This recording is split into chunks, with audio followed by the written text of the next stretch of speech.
Friends, जय माता दी। कैसे हैं आप सब। एक माटी का दिया सारी रात अंधियारे से लड़ता है, तू तो प्रभु का दिया है, फिर किस बात से डरता है। हे मानव, तो उठ और सागर में विलीन होने के लिए पुरुषार्थ कर। एक ऐसा ही मौका है जो साल भर में सिर्फ एक बार आता है, और वो है निर्जला एकादशी। भगवान विष्णु को अत्यंत प्रिय है एकादशी व्रत। पूर्व काल में मुर दैत्य को मारने के लिए भगवान विष्णु के शरीर से एक कन्या प्रकट हुई थी, जो विष्णु के तेज से संपन्न और युद्ध कला में निपुण थी। उसकी हुंकार मात्र से मुर दैत्य राख का ढेर हो गया। वह कन्या एकादशी देवी थी। इनसे प्रसन्न होकर भगवान विष्णु ने उनसे वर मांगने को कहा, और एकादशी देवी ने वर मांगा कि यदि आप प्रसन्न हैं तो आपकी कृपा से मैं सब तीर्थों में प्रधान, सभी विघ्नों का नाश करने वाली व समस्त सिद्धि देने वाली देवी हूँ। जो लोग उपवास करके मेरे व्रत का पालन करते हैं, उन्हें आप धन, धर्म और मोक्ष प्रदान करें। भगवान ने वर देते हुए कहा, ऐसा ही हो। जो तुम्हारे भक्तजन हैं वो मेरे ही भक्त कहलाएंगे। एकादशी व्रत को सभी व्रतों का राजा या व्रतों में शिरोमणि कहा गया है।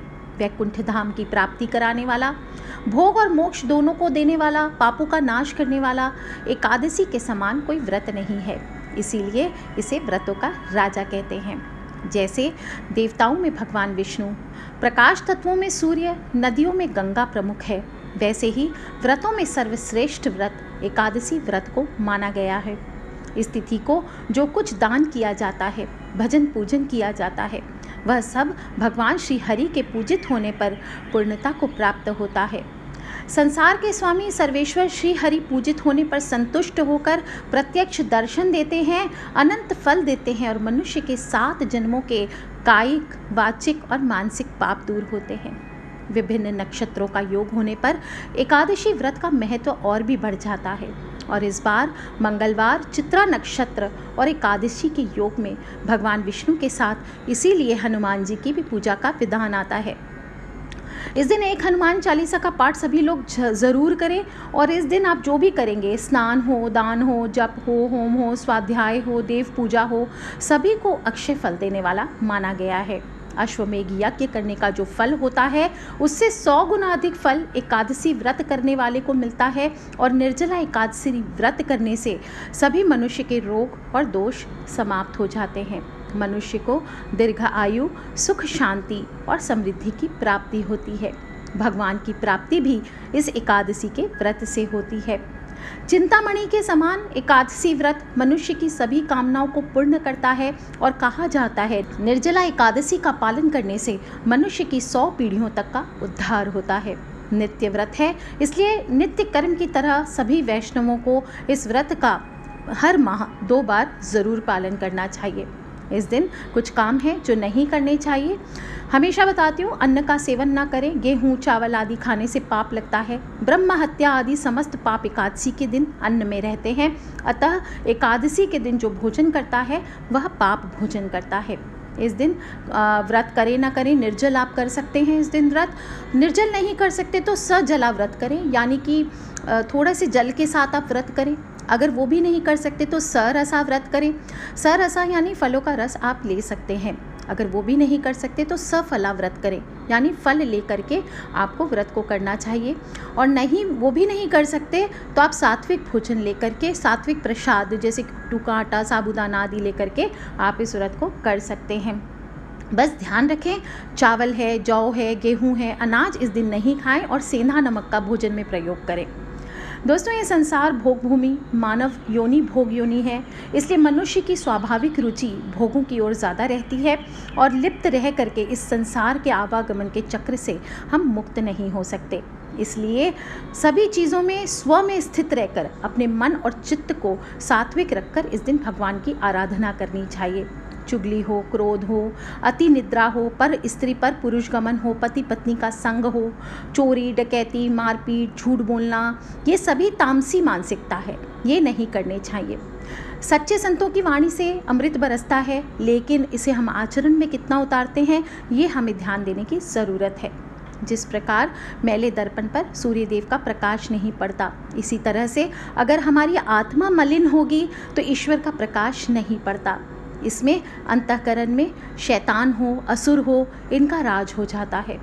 और इसीलिए जब हम व्रत करते हैं, उपवास करते हैं, तो हम अपने अंदर का भी सृजन करें, उपवास करें, आत्मा के शुद्धिकरण का उपवास करें, क्योंकि ये परमात्मा का दिया हुआ उपहार है। शुक्ल पक्ष की एकादशी तिथि को चंद्रमा भी एकादश कलाओं का प्रभाव जीवों पर पड़ता है। चंद्रमा का प्रभाव शरीर और मन पर पड़ता है। इसका जीता जागता सबूत है हाई टाइड जाना, लो टाइड जाना, जो पानी के ऊपर भी असर पड़ता है और मनुष्य के मन में अस्वस्थता, मन की चंचलता बढ़ जाती है और सूर्य की एकादश कलाओं का प्रभाव भी जीवों पर पड़ता है। इसी कारण जब हम इस दिन उपवास रखते हैं तो शरीर को संभलने का मौका मिलता है।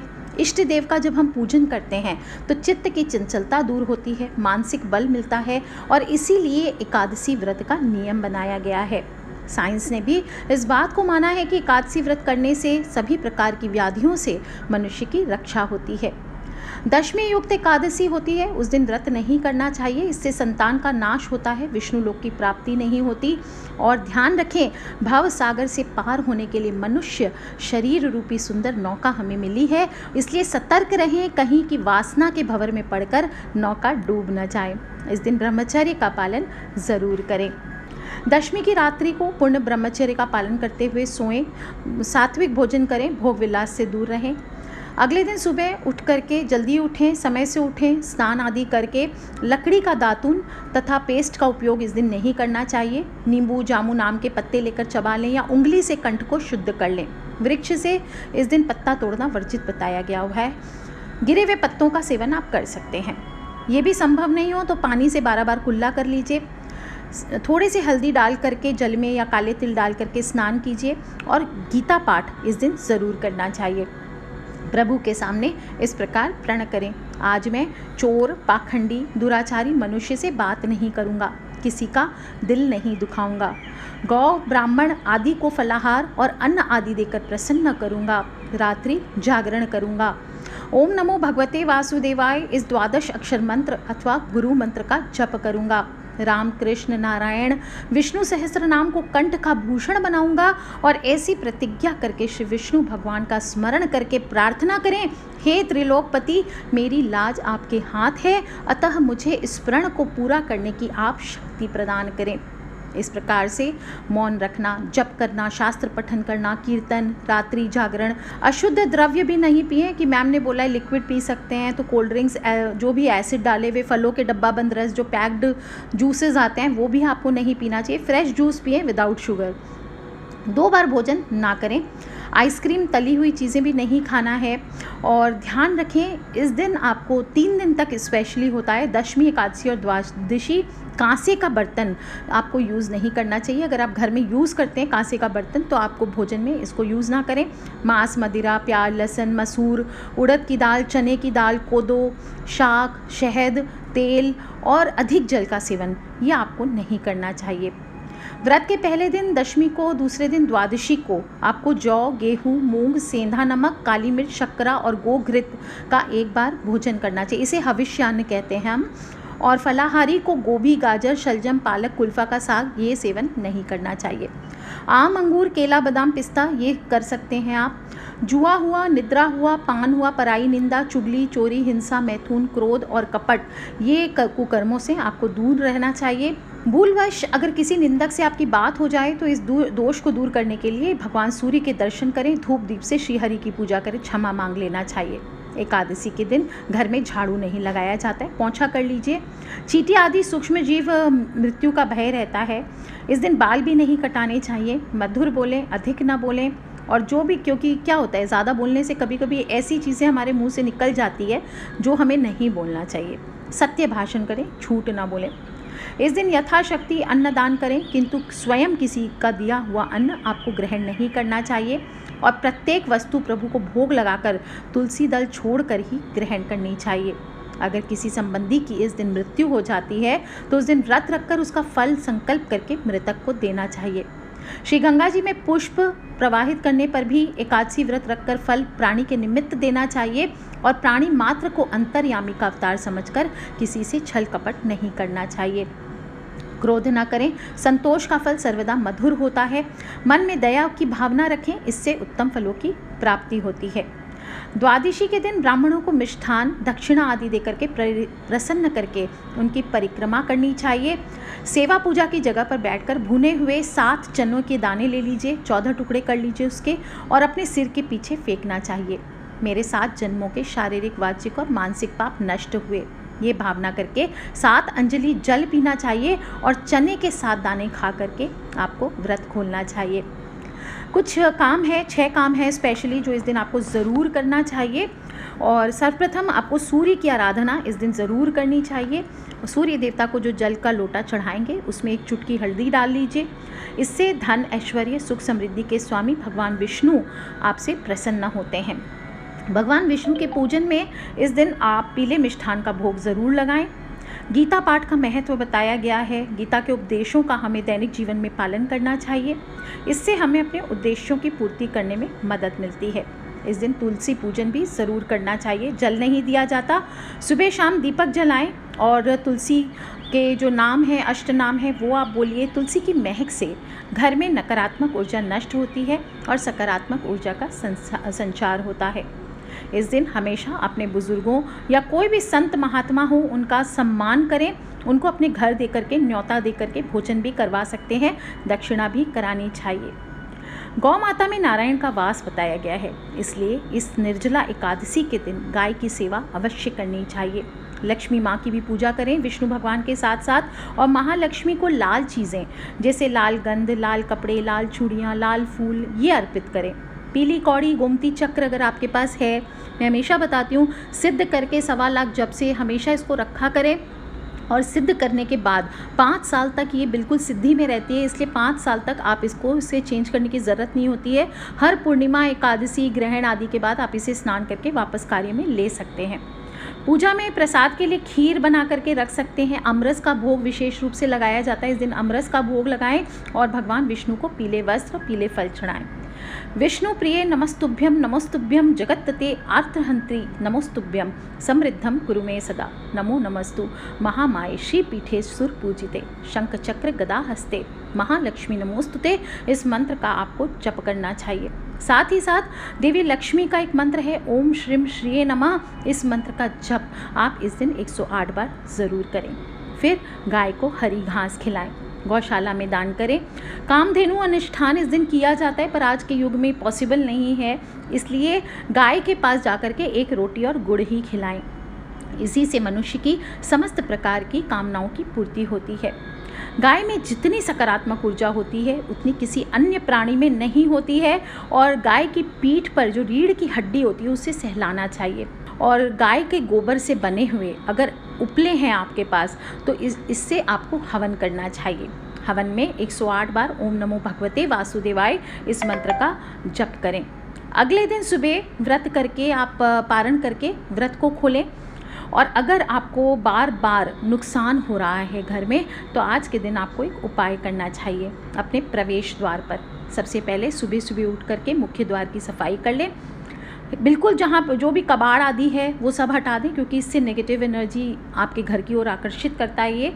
और पानी से अगर हो सके तो पानी से ज़रूर धोएं। गौमूत्र, हल्दी जल इसका छिड़काव करें। फिर घर के प्रवेश द्वार पर गोबर से 7 टिक्की आपको देनी है। गोबर नहीं हो तो आप सिंदूर का यूज़ कर सकते हैं, ऑरेंज वाली। मंगलवार का दिन है, वो भी बहुत शुभ प्रतीक है। और आप टिक्की नहीं देना चाहते तो स्वस्तिक, ओम आदि शुभ चिन्ह भी बना सकते हैं। अपने मुख्य द्वार पर धूप दीप करें, रंगोली बनाएं और गौ माता के घी से आपको शाम के समय अपने मुख्य द्वार पर दीपक ज़रूर जलाना चाहिए। ये माता लक्ष्मी को आपके घर पर इनवाइट करता है। ये जागृत होकर के अपनी शक्ति से नकारात्मक शक्तियों को घर से दूर करता है और पॉजिटिव एनर्जी घर में लेकर के आते हैं। और आगे मैं कथा कह देती हूँ, जो लोग भी सुनना चाहते हैं इस दिन कथा आपको ज़रूर सुननी चाहिए और अपने परिवार वाले, फ्रेंड्स, फैमिली सभी को आपको ज़रूर सुनानी चाहिए। बोलिए विष्णु भगवान की जय। युधिष्ठिर कहते हैं, जनार्दन, जेठ माह के शुक्ल पक्ष में जो एकादशी पड़ती है कृपा करके उसका वर्णन करें। भगवान श्री कृष्ण कहते हैं, राजन, इसका वर्णन परम धर्मात्मा सत्यवती नंदन व्यास जी करेंगे, क्योंकि ये संपूर्ण शास्त्रों के तत्वज्ञ और वेद वेदांगों के पारंगत विद्वान हैं। तब वेद व्यास जी कहने लगे, दोनों ही पक्षों की एकादशियों के दिन भोजन ना करें। द्वादशी के दिन स्नान आदि से पवित्र हो फूलों से भगवान केशव की पूजा करें। नित्य कर्म समाप्त होने के पश्चात पहले ब्राह्मणों को भोजन देकर अंत में स्वयं भोजन करें। राजन, जनना शौच और मरना शौच में भी एकादशी का भोजन नहीं करना चाहिए। यह सुनकर भीमसेन बोले, परम बुद्धिमान पितामह, मेरी उत्तम बात सुनिए। राजा युधिष्ठिर, माता कुंती, द्रौपदी, अर्जुन, नकुल, सहदेव ये एकादशी को कभी भी भोजन नहीं करते तथा मुझसे भी हमेशा यही कहते हैं, भीमसेन तुम भी एकादशी को न खाया करो। किंतु मैं उन लोगों से यही कहता हूँ कि मुझसे भूख सही नहीं जाएगी। भीमसेन की बात सुनकर व्यास जी ने कहा, यदि तुम्हें स्वर्ग लोक की प्राप्ति अभिष्ट है और नरक को दूषित समझते हो तो दोनों पक्षों की एकादशियों के दिन भोजन नहीं करना चाहिए। भीमसेन बोले, महाबुद्धिमान पितामह, मैं आपके सामने सच्ची बात कहता हूँ। एक बार भोजन करके भी मुझसे व्रत नहीं किया जाता, फिर उपवास करके तो मैं रह ही कैसे सकता हूँ। मेरे उदर में वृक नामक अग्नि सदा प्रज्वलित रहती है, अतः जब मैं बहुत अधिक खाता हूँ तभी यह शांत होती है। इसलिए महामुने, मैं वर्ष भर में केवल एक ही उपवास कर सकता हूँ, जिससे स्वर्ग की प्राप्ति सुलभ हो तथा जिसके करने से मैं कल्याण का भागी हो सकूं। ऐसा कोई एक व्रत निश्चय करके बताइए, मैं उसका यथोचित रूप से पालन करूंगा। तब व्यास जी कहते हैं, भीम, जेठ माह में सूर्य वृषभ राशि पर हो या मिथुन राशि पर, शुक्ल पक्ष में जो भी एकादशी हो उसका यत्न पूर्वक निर्जल व्रत करो। केवल कुल्ला या आचमन करने के लिए मुख में जल डाल सकते हो। उसको छोड़कर किसी भी प्रकार का जल विद्वान पुरुष मुख में ना डालें, अन्यथा व्रत भंग हो जाता है। एकादशी को सूर्योदय से लेकर दूसरे दिन के सूर्योदय तक मनुष्य जल का त्याग करे तो यह व्रत पूर्ण होता है। तदनंतर द्वादशी को प्रभात काल में स्नान करके ब्राह्मणों को विधि पूर्वक जल और सुवर्ण का दान करें। इस प्रकार सब कार्य पूरा करके जितेंद्रिय पुरुष ब्राह्मणों के साथ भोजन करे। वर्ष भर में जितनी एकादशियां होती है, इन सब का फल निर्जला एकादशी के सेवन से मनुष्य प्राप्त कर लेता है, इसमें तनिक भी संदेह नहीं है।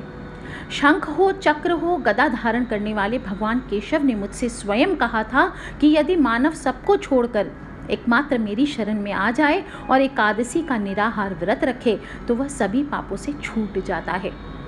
एकादशी व्रत करने वाले पुरुष के पास विशालकाय, विकराल आकृति और काले रंग वाले दंडपाशधारी भयंकर यमदूत नहीं आते हैं। अंतकाल में पीतांबरधारी, सौम्य स्वभाव वाले, हाथ में सुदर्शन धारण करने वाले और मन के समान वेगशाली विष्णु दूत आखिर इस वैष्णव पुरुष को भगवान विष्णु के धाम में ले जाते हैं। अतः निर्जला एकादशी को पूर्ण यत्न करके उपवास और श्री हरि का पूजन करने से महान पाप भी किया हो तो भी सब इस एकादशी व्रत के प्रभाव से भस्म हो जाता है।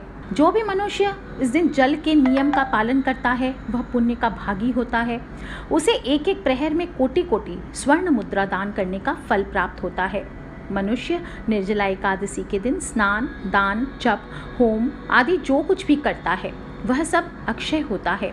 यह भगवान श्री कृष्ण का कथन है। निर्जला एकादशी को विधि पूर्वक उत्तम रीति से उपवास करके मानव वैष्णव व्रत को प्राप्त कर लेता है और जो भी मनुष्य एकादशी के दिन अन्न खाता है वह पाप का भोजन करता है। इस लोक में वह चांडाल के समान और मरने पर दुर्गति को प्राप्त होता है। जो भी मनुष्य जेठ माह के शुक्ल पक्ष में एकादशी को उपवास करके दान करेंगे वे परम पद को प्राप्त करेंगे। जिन्होंने एकादशी को उपवास किया है वे ब्रह्म हत्यारे, शराबी, चोर और गुरुद्रोही होने पर भी सब पापों से मुक्त हो जाते हैं। हे कुंती नंदन, निर्जला एकादशी के दिन श्रद्धालु स्त्री पुरुषों के लिए जो विशेष दान और कर्तव्य विहित है उन्हें सुनो। उस दिन जल में शयन करने वाले भगवान विष्णु का पूजन और जलमयी धेनु का दान करना चाहिए अथवा प्रत्यक्ष धेनु या घृतमयी धेनु का दान करना उचित है। पर्याप्त दक्षिणा और भांति भांति के मिष्ठानों द्वारा यत्नपूर्वक ब्राह्मणों को संतुष्ट करना चाहिए और ऐसा करने पे ब्राह्मण अवश्य संतुष्ट होते हैं और उनके संतुष्ट होने पर श्रीहरि मोक्ष को प्रदान करते हैं। जिन्होंने शम, दम और दान में प्रवृत्त हो श्री हरि की पूजा और रात्रि में जागरण करते हुए इस निर्जला एकादशी का व्रत किया, उन्होंने अपने साथ ही बीती हुई 100 पीढ़ियों को और आने वाली 100 पीढ़ियों को भगवान वासुदेव के परम धाम में पहुंचा दिया। निर्जला एकादशी के दिन अन्न, वस्त्र, गौ, जल, शैया, सुंदर आसन, कमंडल, छाता और जल से भरे घड़े का दान करना चाहिए। जो श्रेष्ठ और सुपात्र ब्राह्मण को जूता दान करता है वह सोने के विमान पर बैठकर स्वर्ग लोक में प्रतिष्ठित होता है। जो भी मनुष्य इस एकादशी की महिमा को भक्तिपूर्वक सुनता है, उसका वर्णन करता है, वह स्वर्ग लोक में जाता है और चतुर्दशी युक्त अमावस्या को सूर्य ग्रहण के समय श्राद्ध करके मनुष्य जिस फल को प्राप्त करता है वही फल इसके श्रवण से भी प्राप्त होता है। पहले दंत धावन करके यह नियम लेना चाहिए कि मैं भगवान केशव की प्रसन्नता के लिए एकादशी को निराहार रहकर आचमन के सिवा दूसरे जल का भी त्याग करूंगा। द्वादशी को देवेश्वर भगवान विष्णु का पूजन करूंगा। गंध, धूप, पुष्प और सुंदर वस्त्र से विधि पूर्वक पूजन करके जल के घड़े का दान का संकल्प करते हुए बोलना चाहिए, देव देव ऋषिकेश संसारार्ण वतारकः उदकुंभ प्रदानेन नैमांग परमांग गतिम। संसार सागर से तारने वाले हे देव देव ऋषिकेश, इस जल के घड़े का दान करने से आप मुझे परम गति की प्राप्ति कराइए। हे भीमसेन, जेठ माह में शुक्ल पक्ष की जो शुभ एकादशी होती है उसका निर्जल व्रत करना चाहिए और इस दिन श्रेष्ठ ब्राह्मणों को शक्कर के साथ जल के घड़े का दान करना चाहिए। ऐसा करने से मनुष्य भगवान विष्णु के समीप पहुंचकर आनंद का अनुभव करते हैं। तत्पश्चात द्वादशी को ब्राह्मण भोजन कराने के बाद स्वयं भोजन करना चाहिए। जो भी मनुष्य इस प्रकार पूर्ण रूप से पाप नाशिनी एकादशी का व्रत करता है वह सब पापों से मुक्त होकर आनंदमय पद को प्राप्त होता है। यह सुनकर भीमसेन ने भी इस शुभ एकादशी का व्रत आरंभ किया और तब से श्लोक में इसे पांडव एकादशी या भीमसेनी एकादशी के नाम से भी जाना जाता है। कथा यहीं संपूर्ण होती है। आज के लिए इतना ही। आप भी कथा सुने और अपने परिवार वालों को भी, अपने जो भी फ्रेंड्स फैमिली है सभी को ज़रूर सुनाएं। आज के लिए इतना ही। खिलखिलाते रहे, मुस्कुराते रहे, सब्सक्राइब करके रखें ताकि आने वाले वीडियो से आप और मैं कनेक्टेड रह सकें। Love you all friends, take care. जय माता दी, बम बम भोलेनाथ की। निर्जला एकादशी की आप सभी को हार्दिक शुभकामनाएं।